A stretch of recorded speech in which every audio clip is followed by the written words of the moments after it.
Hey, welcome back to the channel. Today we're going to be talking about whittlers. You can see a bunch of different knives here. Whittlers come in a bunch of different varieties. They're a premium knife, have always been a premium knife, but you know, what is a whittler? We're going to talk about that. We're going to talk a little bit about their history, where they came from, and go over all these patterns. So be an interesting video. I hope you join me in it. Tomorrow? The meaning of life is to drink from the skulls of your enemies and to listen to the lamentations of the women.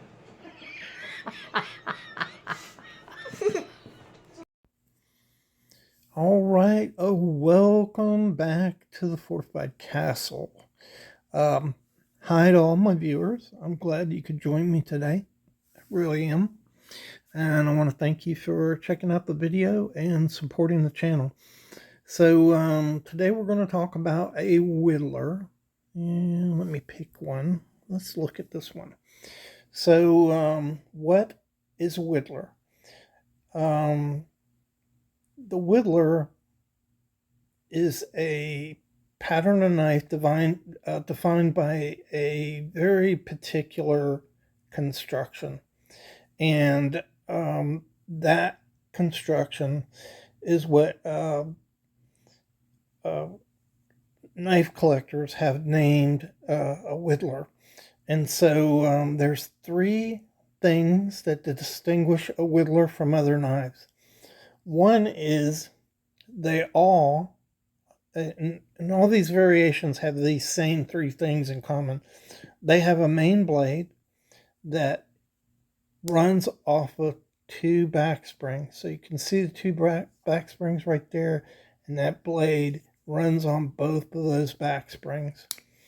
They also have a secondary and tertiary blade, and these two blades are always the same height. Now, they're not a specific height, so sometimes they're smaller, sometimes they're bigger, but they're always the exact same height. That's the second thing. And then these blades work off their own back spring. So you can see that right there. You can see how that blade works off of this back spring right here. And that one works off of that one right there. So those are the three things that all whittlers have in common. This is a fairly old pattern.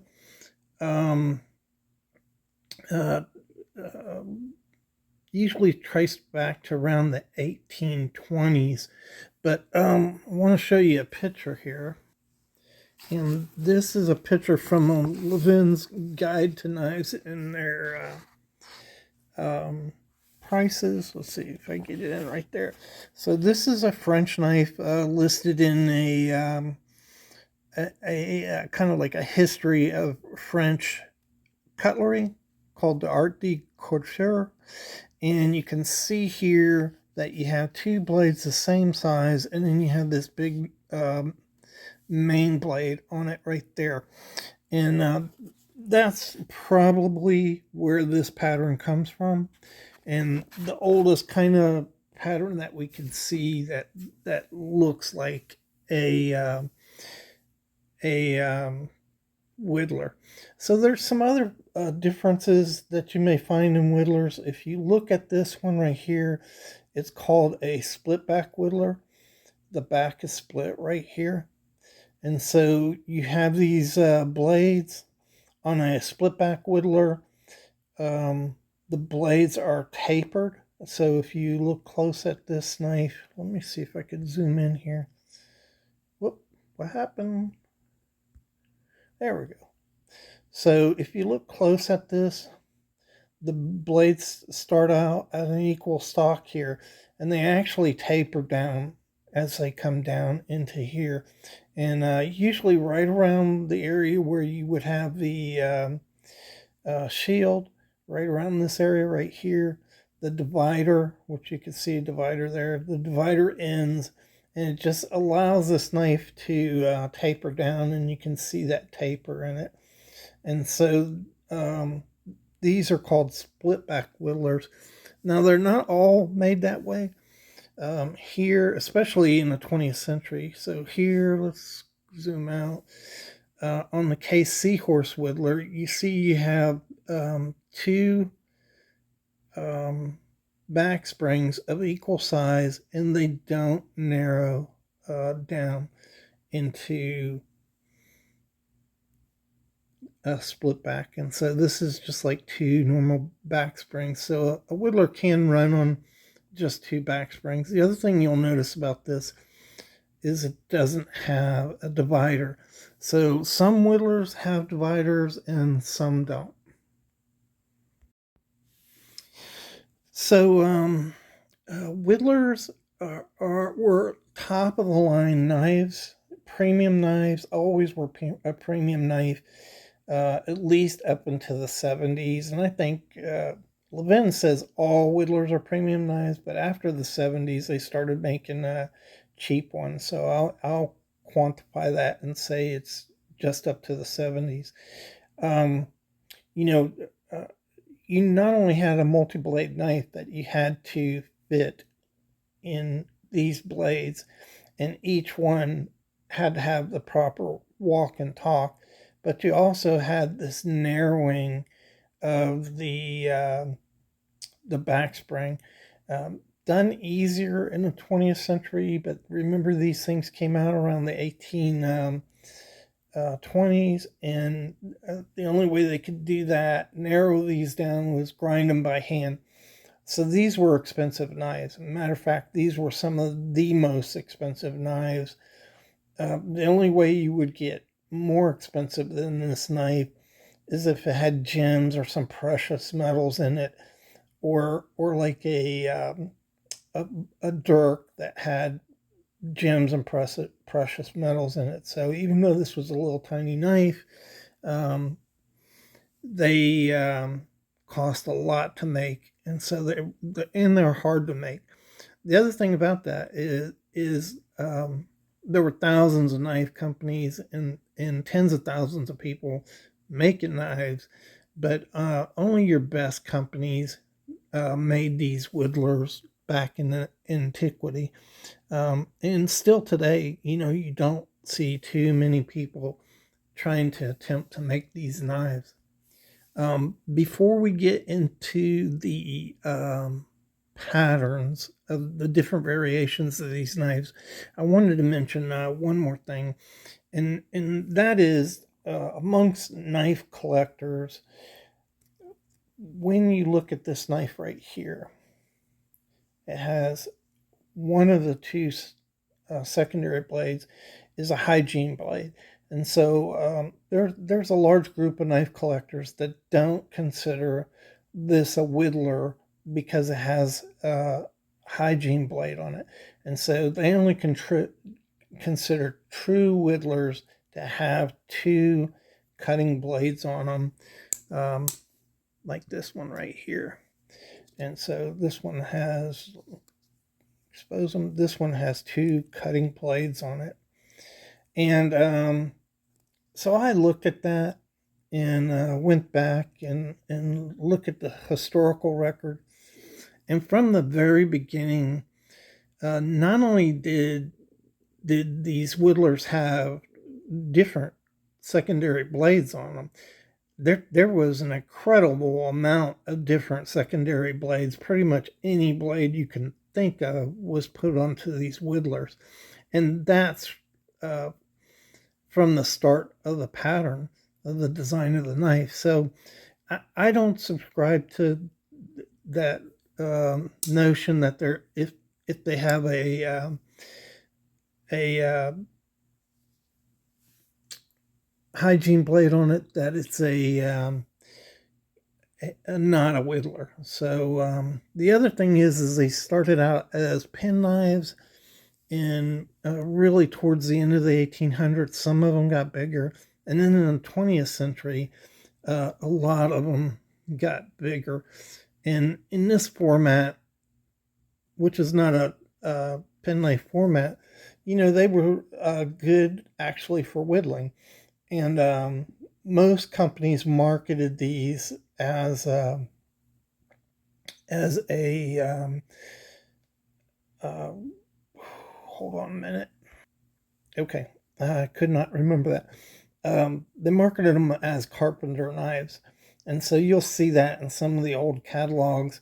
This is an example right here. This is a Schrade Walden, and this was marketed not as a whittler but as a carpenter's knife.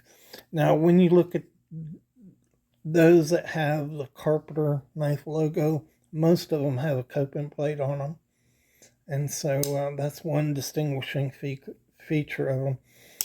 But they called them other things too, automotive knives and anything having to do with a trade. They were trying to sell these as trade knives, is what they were trying to do. So that's another different type of variation in this pattern.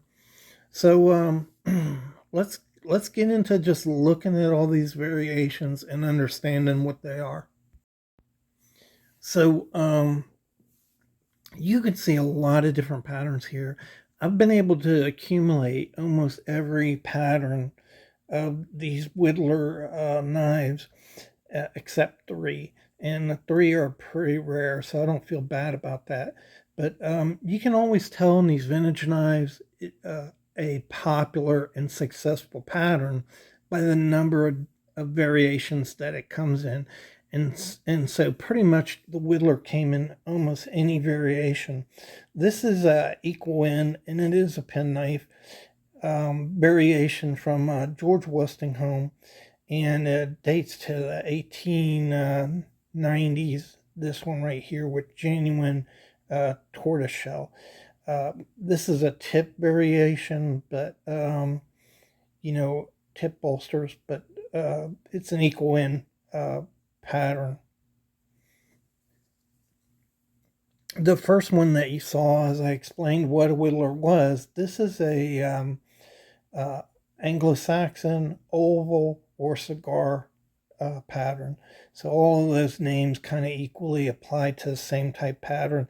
It is an equal end, but the ends are tapered, and that differs from a standard equal end that may not have this elegant taper here. That kind of looks like a cigar. And so this is, cigar pattern. You have the serpentine pattern, which is just like any other serpentine knife, only it's a whittler. This is a case 47 pattern whittler with green bone in it. And you got a smaller clip blade there. Most of these serpentine patterns came with a clip blade or a spear point blade. Along with this serpentine pattern, you had this pattern right here. This is a little Western knife, really good shape on this knife. This is a serpentine pattern, but it has a swell in the center. So this is a center swell serpentine pattern. A little variation on the serpentine. Another serpentine pattern, if you look at this, it looks like a Warncliffe. So it's a Warncliffe, serpentine Warncliffe pattern. However, it doesn't have a Warncliffe blade, so it has a clip blade on it. And they called these just dog legs. A serpentine dog leg whittler is what they called them.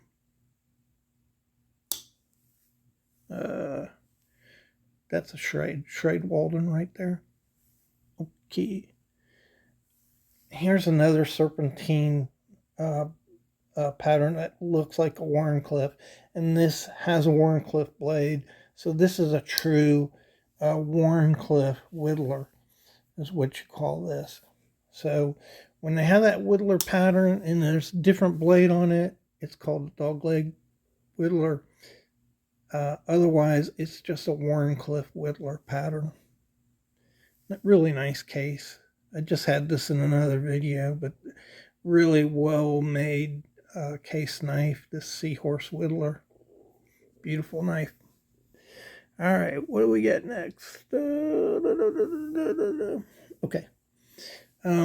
This is a center swell balloon end, and so they call them balloon ends because the bolsters are kind of longer than normal, and often, especially on smaller ones, it actually looks like a balloon. It's narrower here and wider here, but this is a balloon end, so it's a swell center.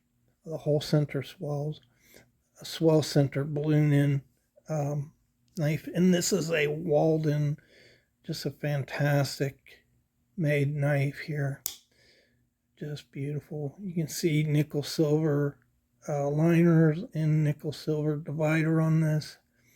And it's a split. Beautiful, beautiful knife. One of my favorites here. What else we got? The blue in. This is one of the rare patterns here. It's a Congress pattern, of course. On these, when whittlers assumed the Congress pattern, a lot of them had sheep's foot blades, main blades, and that's because Congress had sheep's foot main blades, and so usually that's what you're going to find. Now there's a variation of this that I don't have, where it has a swell in the center. So Congress knife that has this swell like this right here. This is a serpentine swell center, and the variation of the Congress also had one like that. I don't have that knife. This is a really popular whittler pattern. It was the sleeve board pattern, so it looks kind of like an ironing board, and this one has a spear point blade on it, but you can find clip blades on this too, on the sleeve boards. There's a really rare one, jumbo sleeve boards. These are really big, hefty knives in the 4-inch range and very thick across here. Those are jumbo whittlers, and those are rare knives. Let me see if I can't show you that. Okay, so that's what those look like. Just a huge sleeve board pattern.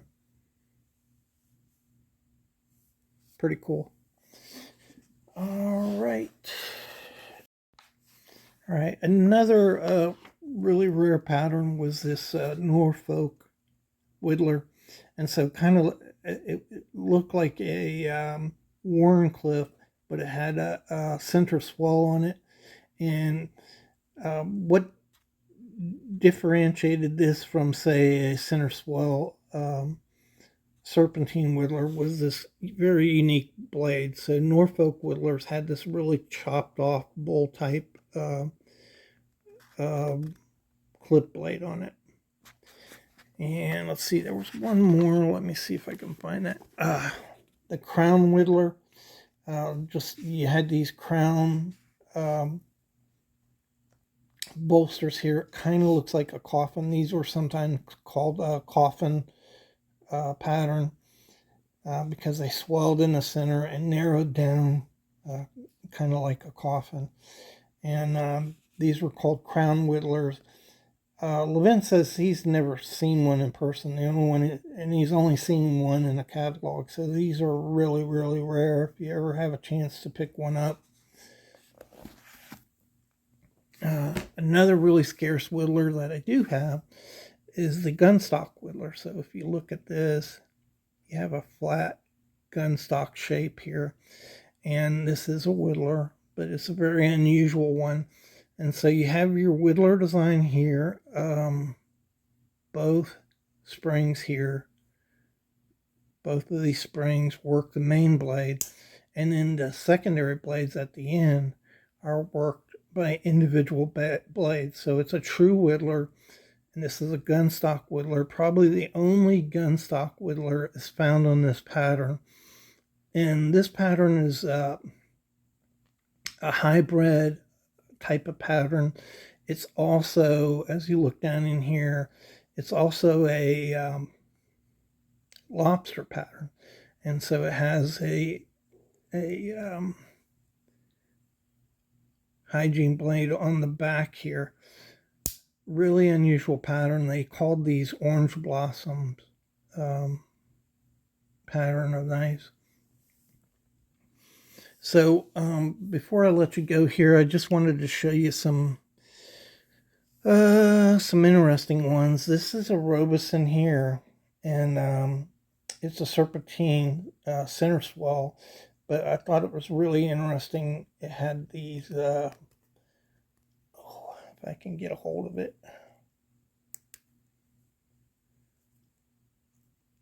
There we go. It has a button hook on it.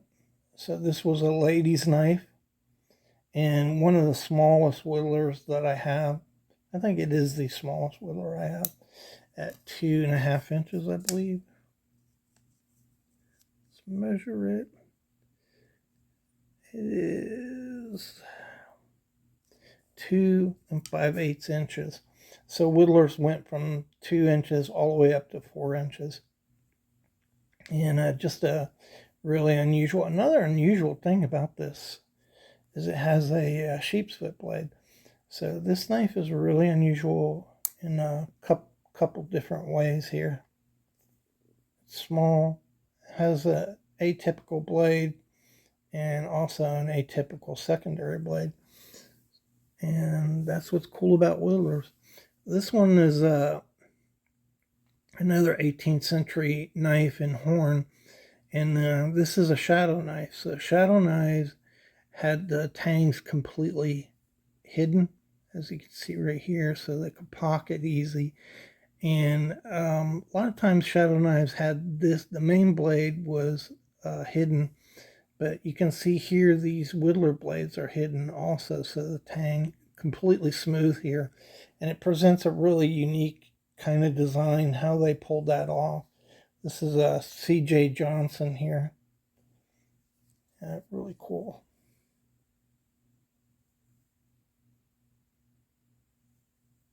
Really cool.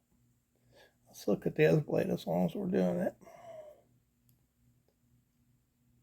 And it was a sheep's foot blade.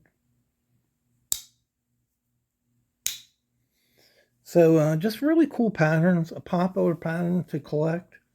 And you can see why. There's all kinds of different variations, all kinds of variations in the blade, and just a fantastic pattern to collect. So I hope you found the video informative, and I really appreciate you for checking it out. And we'll see you in the next one.